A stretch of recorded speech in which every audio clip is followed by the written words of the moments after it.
Mike Rowe, how's it going today? Living the dream, Billy, or whatever this is. So I want to dive right in. You have been an author, a spokesperson, a host. I mean, you've done a million things in your career. And so I'm going to go in with this question and ask you, what has been the most rewarding part of this amazing career that you've had? Well, obviously, I can't hold a job, so that's part of it. It's, you know, I guess, I guess maybe the answer is in your question. It's a bit, in the words of Forrest Gump, like a box of chocolates. And there was a time in my life when I was pretty sure that the person I would become would be a reflection of the thing that I did. And then there was a time when I thought that was probably the other way around. You know, the things that I choose to do would be a reflection of the person I became. And now I honestly don't know, other than to say I suspect it's a combination of both things. And the best thing is the totality of all the things. I mean, I know that sounds a bit odd, but dirty jobs and opera singing, home shopping career and producing, podcast and writing. And it's to talk about one at the exclusion of the others is to try and pull a tile out of a mosaic or tug on a thread in a quilt. I can't really do it because at this point in my life, when I look back, it really is all connected. The philanthropic stuff, the missionary stuff, the mercenary stuff, it's all of a piece. And It's a package. It's a package of experience, I would imagine, right? That just, it all comes together for you. As you do new things, it gets added into that tapestry. I don't think it's actually really any different for anyone else. I just think it's a matter of degree. You and I, we work in an industry that still very much has a freelance component to it. And when we talk about work today globally, I think freelance has become the enemy to a lot of people. The gig economy has become a thing that a lot of people look at with deep suspicion. I'm not among those people. I love the gig economy. I love the notion of a freelance. In fact, the etymology of that word, freelancer? I don't know, but now I want to know. Now you have to know. It's the word freelance actually is medieval. It came from a description of a knight without a lord. In other words, his lance was free to the highest bidder. He was a mercenary.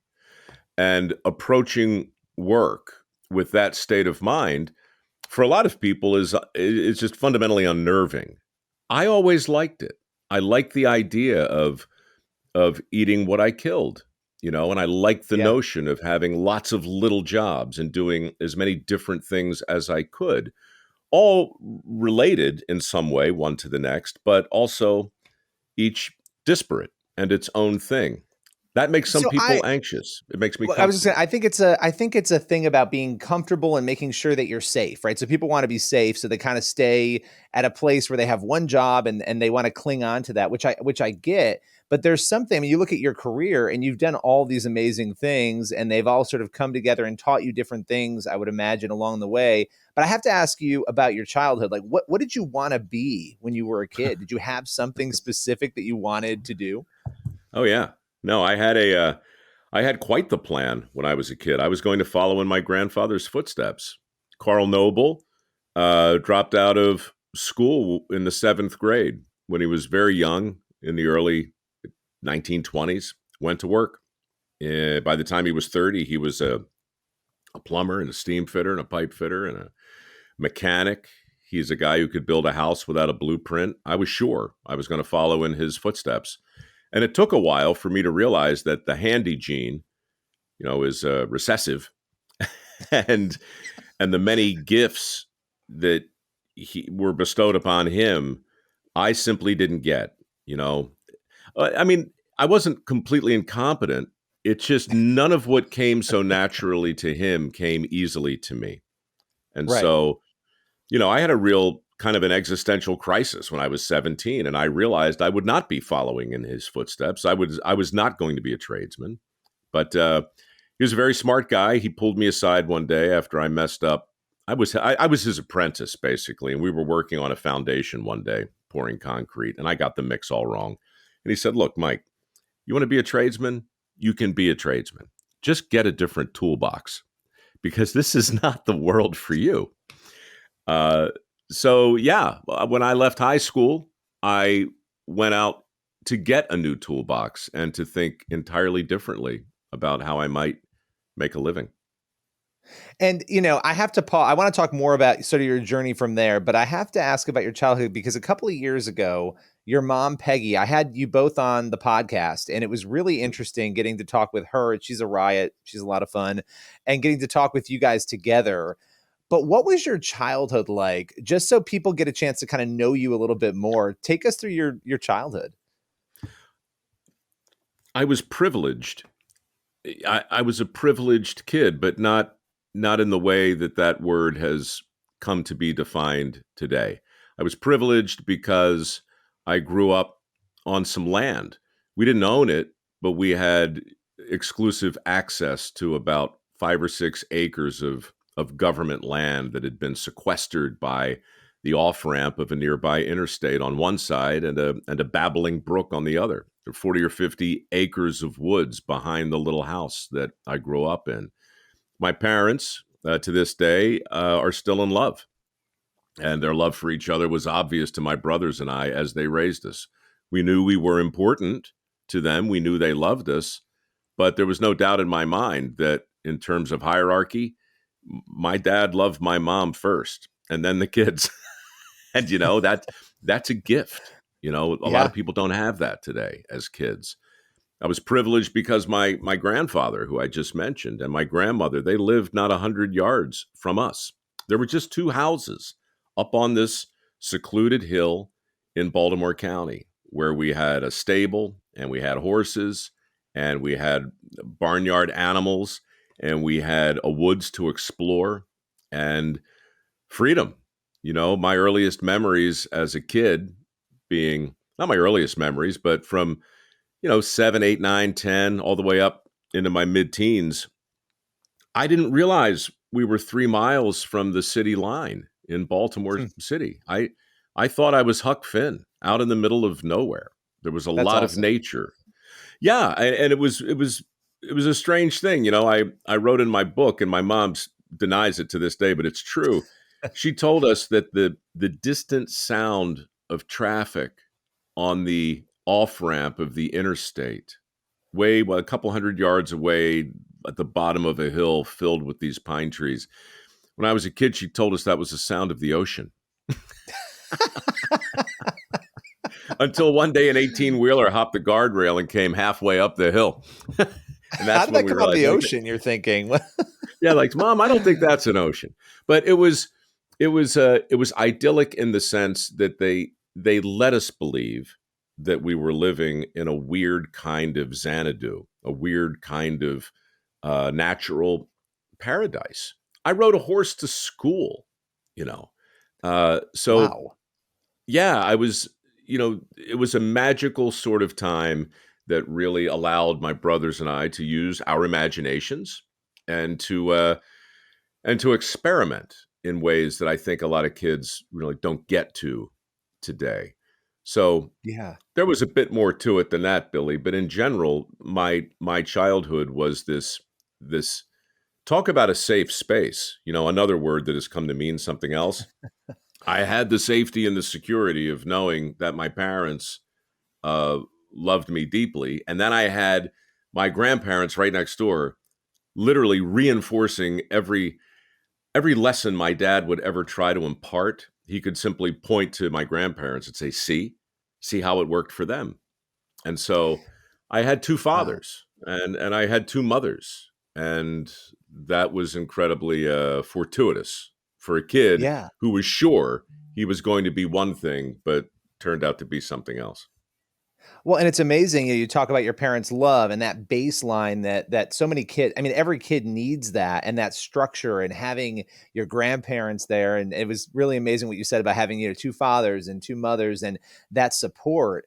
And then hearing that story, I mean, you kind of see. I love digging into people's background because many times, most of the time, in fact, it sort of shows how they were shaped and how they ended up where they are in many ways. So that's pretty incredible. Now, what role did faith play in sort of setting up some of those values and in your childhood? Well, that's a great question because faith, too, is another one of those words. Most people hear it and they immediately equate it to their relationship with God or some sort of supernatural component, and that played a huge role in my life. But more broadly, you know, the faith in knowing that your parents were going to be there, the faith in knowing you could be wrong and still be okay, the faith in knowing that you could fail without real consequences. That faith was huge. The spiritual faith, which I suspect you're alluding to, was also there because my aforementioned grandfather helped build the church I grew up in. In fact, he built the Sunday Wow. school building. Wow. There's a plaque to him to this day at Kenwood United Presbyterian Church. Carl Noble, he built the place. And so faith and church for me growing up wasn't it wasn't an event.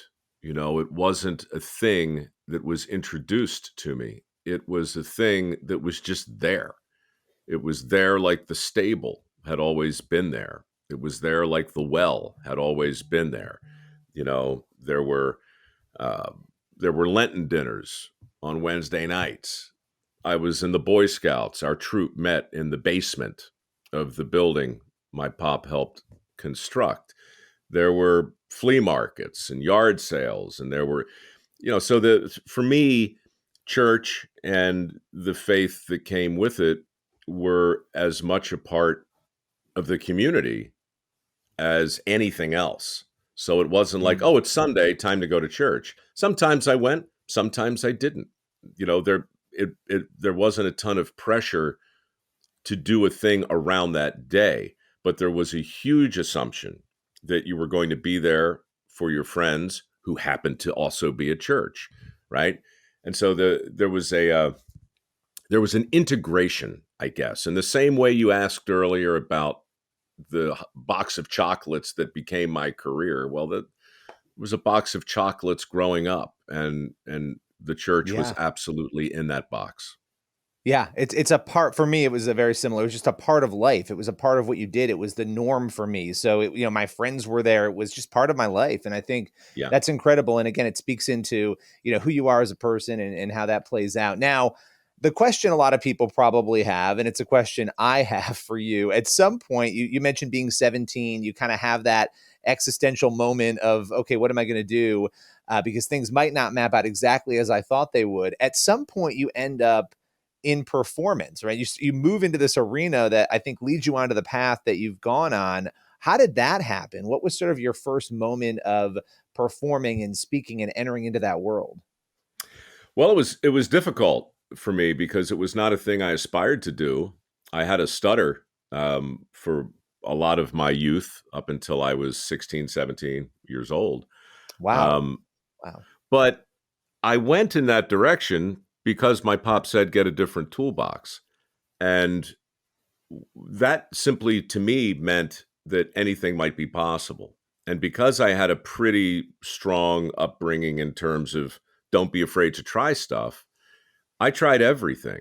In fact, when I left high school, I went to a local community college at $26 a credit. I could afford to be wrong. I could afford to experiment with everything. So I took all kinds of courses that I wasn't interested in, from philosophy to math to performing to singing to acting to writing, all these different things that I had never even thought in terms of A, I wasn't that interested in them, and B, I had no idea if I had any uh, proclivity for them. I didn't know that if there was anything there at all. I was purely experimenting. Well, And how I else do you remember find out, by the way? Like, how else do you find out if you don't experiment and try to figure it out? So anyway, well, that's look, yeah. this is that's a huge topic right now. And it's, just to talk about it in a very simple way, just because you love something doesn't mean you're going to be good at it. And just because you're indifferent to something doesn't mean you might not have the requisite skill to Mm, succeed. We don't teach our kids that those things are necessarily non-congruent.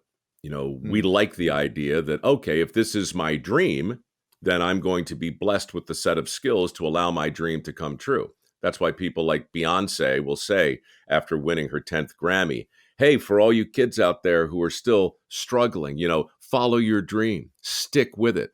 Well, look, that's some horrible advice in my opinion, to take your passion with you wherever you go, but don't follow it around, and right. that early on, that was, I learned that when I realized, for instance, that I was good at debate. I won on the debate team. I realized I could give a speech in a way that people enjoyed. I didn't think that would ever be possible, but I learned that in community college. I learned some other things too.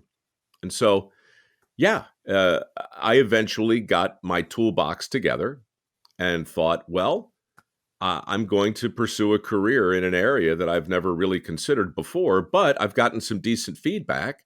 And so who knows? My voice changed when I was pretty young. So suddenly I was narrating nature films. Most people who narrate nature films are 50. I was 23, telling stories about the vast reaches of the barren Serengeti as the wildebeest tried to navigate from one side of the plain to the other, but always being eaten by the crocodile or the hyena. I I got positive feedback early on, enough that made me stay on that road. And then, as Robert Frost would tell you, way leads on to way. And the next thing you know, you're 42 years old crawling through a sewer. Well, it's interesting too, because as I'm listening to you, I'm thinking about the power of words and the power of relationship and your grandfather speaking, words into your life and you finding that other toolbox and how important it is when we have people in our lives and also for us being in other people's lives, what we say to them, how we encourage them the right way and not giving bad advice. I think that's an important thing too. But the focus Yeah. for what you were saying is the good advice you were given that set you on that path. And you end up at QVC, you end up then moving on from there. At what point did you sort of realize, because you've done a lot, obviously, and you've had a lot of success, at what point, maybe it was early on, did you say, okay, this is actually really happening for me? This is this broadcast career, this media career is really taking off and it's going to be what I do for the rest of my life. Well, there was another come to Jesus moment, if you will. I knew at 17 I wasn't going to be the tradesman I thought I was going to be. And then by 22 or 23, I was starting to get enough positive feedback in this new world. I was singing in the opera. I was auditioning and booking lots of work locally in Baltimore. I was popping up in commercials here and there. By 1990, I had been hired by the QVC cable shopping channel, where I worked for 3 years and was fired 3 times for perfectly reasonable reasons, which we don't need to get into. But the point is, I learned a lot. I learned a lot selling things in the middle of the night for 3 hours at a time on live TV. So That's by an interesting 1990, gig. That's an oh, interesting it gig. was I'm just going to say, yeah, you learn a lot, I would imagine. well, I make fun of it a lot. I write about it a lot. I talk about those days a lot because they were crazy and weird. But the truth is, I learned just about every useful thing I needed to know to work in broadcasting on the graveyard shift at the QVC cable shopping channel in 1990 through 1993. So, to answer your question, when I moved to Hollywood and New York and really started working in earnest in entertainment, I did have a toolbox. QVC taught me a lot, and I realized I could book lots of work. But the thing is, Billy, the work I booked, I didn't really care about. I wasn't ashamed of anything I did, but I did a lot of stuff purely as the freelancer that I mentioned earlier. I touched everything like it was hot, whether it was a narration project or a hosting gig. I did infomercials, I did pilots for talk shows. Basically, I wasn't looking for a hit. I was looking for projects that were so poorly conceived and so completely doomed to fail that no amount of luck or talent could save them. I would attach myself to these losers and do my best work, usually for 2 or 3 weeks at a time. I'd get paid for my trouble, but then I would never get stuck with some long-term gig, which I really didn't want. And so from 1993 until 2001, that's how I worked. And I was really confident that I had cracked the code. I didn't, I wasn't famous, and I hadn't made a bunch of money or anything, but I could work whenever I felt like it. I could travel wherever I wanted to go. And so for those years, I lived in hotels for the most part and flew all over the place and did a lot of gigs you've never heard of or seen, hundreds of them. It wasn't until 2001 when my mother called me. I was doing a project for CBS at the time. And I was in my cubicle when she called and said, Michael, and I'm 42 at this point, and I've had a pretty good career in TV, even though you'd never heard of anything I'd done. And she said, Michael, your grandfather's 91 years old now. He's not going to be around forever. Wouldn't it be great if before he died, he could turn on the television and see you doing something that looked like work? And I love again that your grandfather show it's really amazing. Again, your mom's calling you and she's bringing up the man who helped you get that toolbox, right? Who set you on the right path. Anyway, continue. I just think that's an amazing thread in this story. Well, I mean, the man whose career I assumed I would have, my role model growing up, the man who could fix or repair anything, in whose shadow I learned that I couldn't fix or repair anything at all, right? It was so here he is at the end of his life, and here my mother is saying, do something on television that will amuse the old man. And so the next day I took a cameraman into the sewers of San Francisco to profile a sewer inspector for this segment that I was working on for a show called Evening Magazine. And that little segment generated a lot of mail. Some people were horrified. They were sitting down trying to enjoy their dinner, and there this smart aleck is crawling through a river of crap.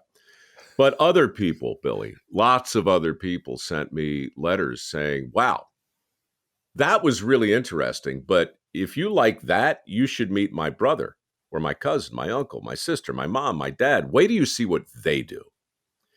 And it was those letters that came in the wake of that experience in the sewer that convinced me there was a different way to do television, that I could be more effective as a guest instead of a host, that I didn't need to be an expert in front of the camera. All those years of freelancing, I was basically paid to create the illusion of competence, to create the illusion of intelligence. I would stand there on my mark and I would look at the camera and I would talk in a crisp, well-modulated baritone, and I would be a host. But it was that experience in the sewer where I was, in a way, baptized, rebaptized, if you want to think of it that way. And I realized, there is another way to make TV. And that segment led to a show or a series of other segments called Somebody's Got to Do It. And that title changed to Dirty Jobs when the Discovery Channel bought the program. And that's when my entire career happened. Pretty late in life, in this industry. I was 42, and all of a sudden I was crawling through sewers, metaphorical and otherwise, every day And for literal. 8 years, 300 dirty jobs. We shot in every state half a dozen times. So from 2003 until 2012, Dirty Jobs was in production.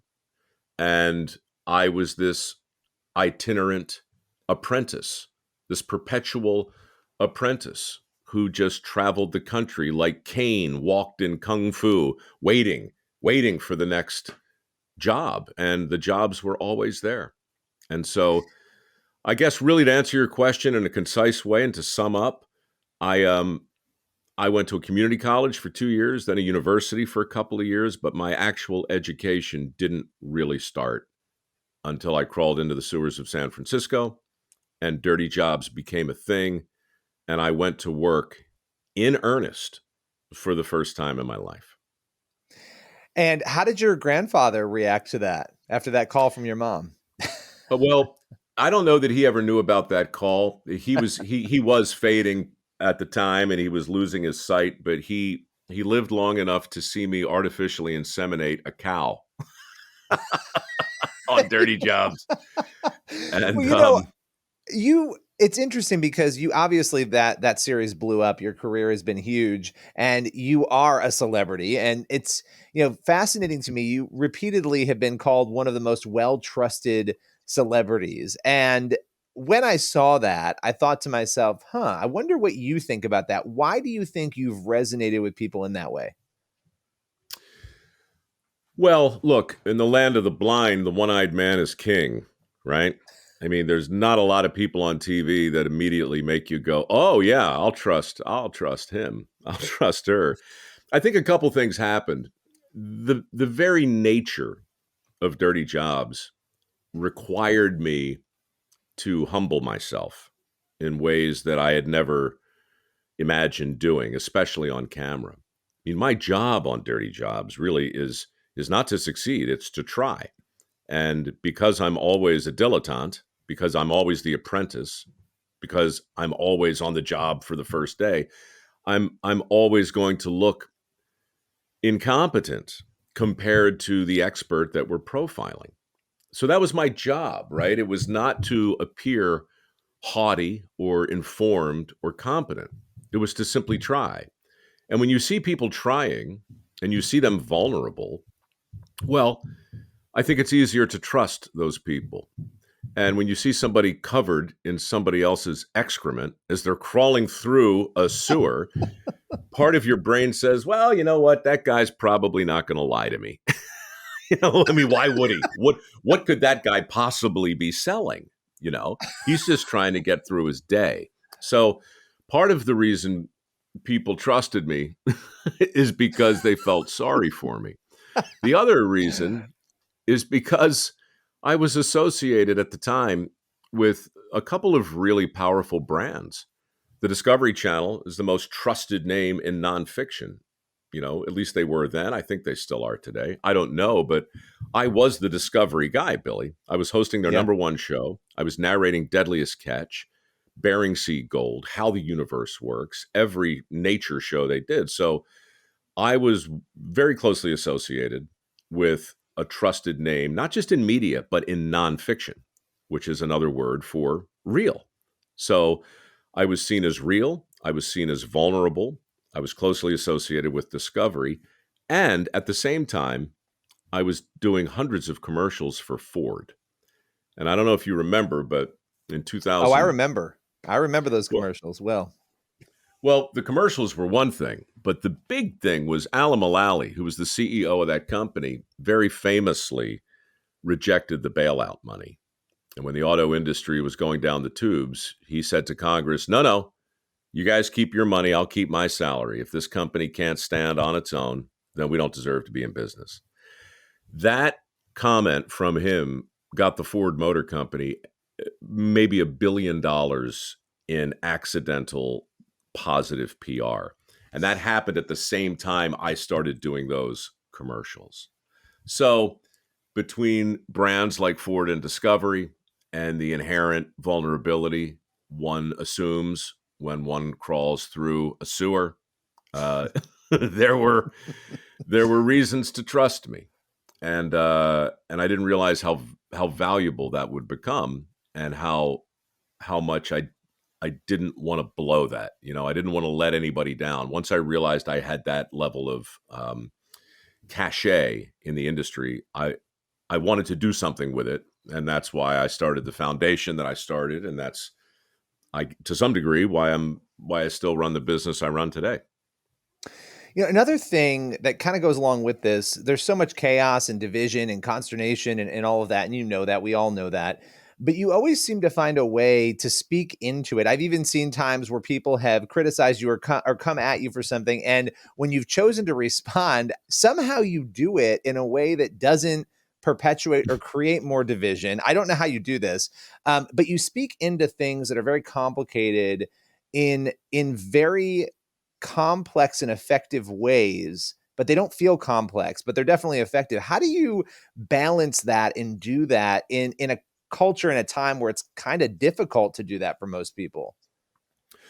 Well, everybody sounds awfully certain today. You know, we're long on certainty. We're short on facts. We're short on credibility, but long on certainty, right? That's for me when I look at what's happened to our expert class, our main institutions. Journalism is at an all-time low in terms of who people trust. Politicians, all-time low. Unfortunately, so too are scientists and experts in just about every way. You know, this pandemic, this year of lockdowns, all of the divisiveness and consternation you've referenced, it's all forced people into very skeptical places. And I applaud that. I applaud skepticism. I think people need to look inwardly, and I think we have to question claims.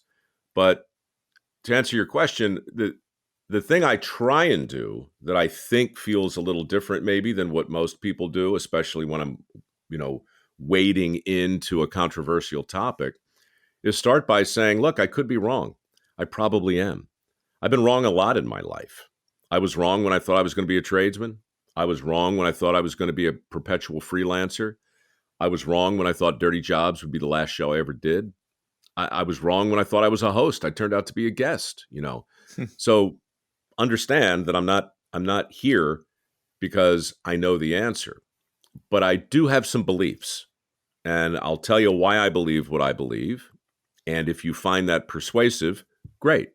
Because honestly, I would like to change hearts and minds. I would like to get people to think differently about whatever sacred cow is that they hold so dear, you know?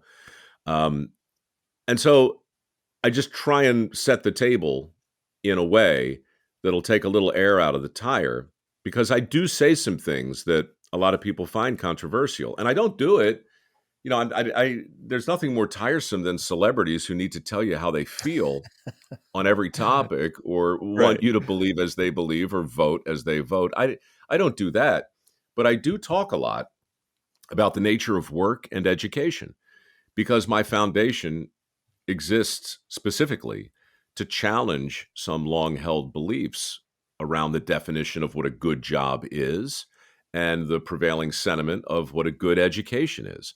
I challenge those things every day.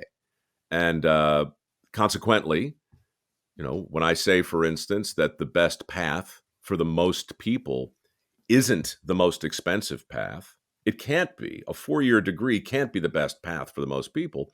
What comes back over the net oftentimes is, Mike's anti college. He's anti education. No, I'm not. College did me well. I wouldn't trade my liberal arts degree for anything. Of course, when I got it in 1984, it cost me $12,000. Today, the same Right. degree costs $95,000. Yeah. So, what I have to try and tell people is look, I'm not against an education. What I'm against is unnecessary debt that can never be repaid. I'm against diploma mills. I'm against the Ivy League when they lend $365,000 to a kid to get a master's degree in filmmaking, knowing full well the average filmmaker will never make more than 30 grand a year, and knowing full well the average taxpayer is going to be asked to bail that kid out. So, You're setting yeah, people up for failure. I mean, you're setting a lot of people up for not only failure, but you're saddled with that debt for the rest of your life, essentially. you you said something before that I really think is important about not giving bad advice.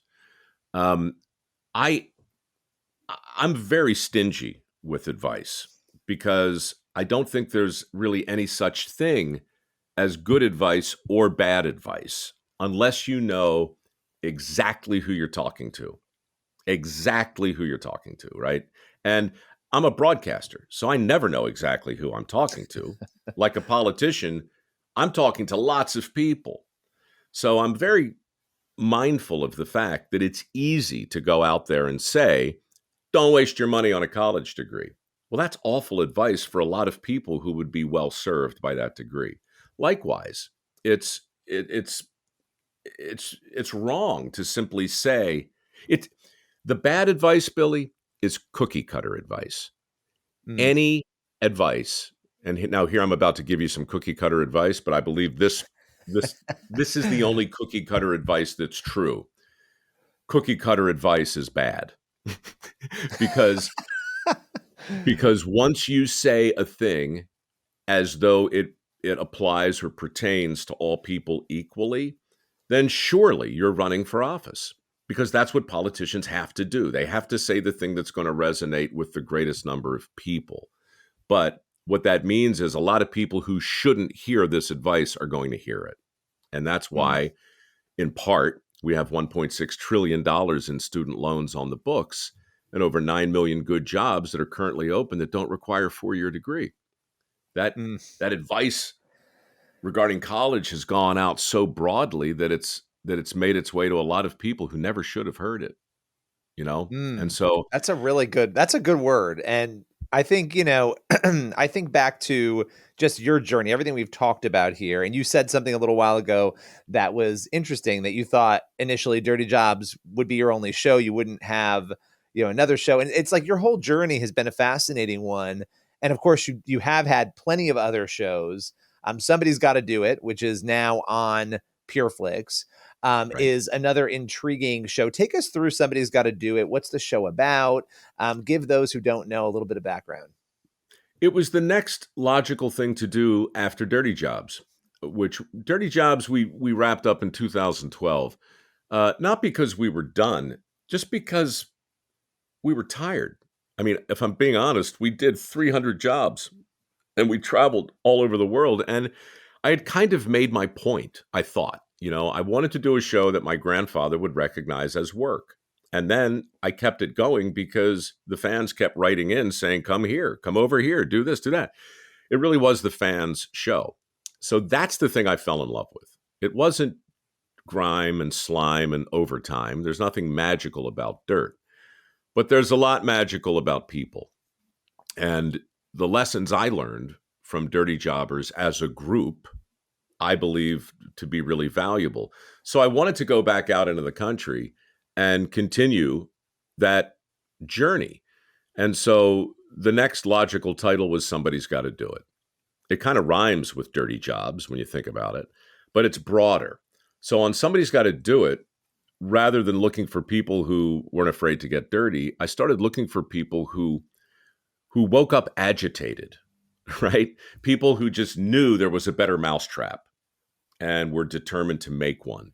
People who were on a mission, bloody do-gooders, serial entrepreneurs, people who wanted to make their community a better place, people who were just convinced there was a better way to do a thing, or people who were just so crazy passionate about their avocation that they could barely stay inside their skins. You probably know some of these people. Maybe they're Oh, square yeah. dancers. Maybe they're barber shoppers. Maybe they're train collectors and aficionados. People whose hobbies get out of hand fascinate me. Uh, and and and and people who are determined to invent something that materially changes the world, they're interesting to me as well. People who got to do it. So that's what Somebody's Got to Do It was. It was a search for those people. And of course, Mm. I found them because they're everywhere. They're your neighbors. You just sometimes have to look a little deeper than you otherwise would. Was there and I don't want you to spoil it for people who haven't seen, but is there a particular story or episode that for you is sort of your favorite? It was sort of the thing that out of all the things, and this is probably hard to answer, maybe not, I can't speak for you, but out of all the things was the one that kind of sticks with you the most.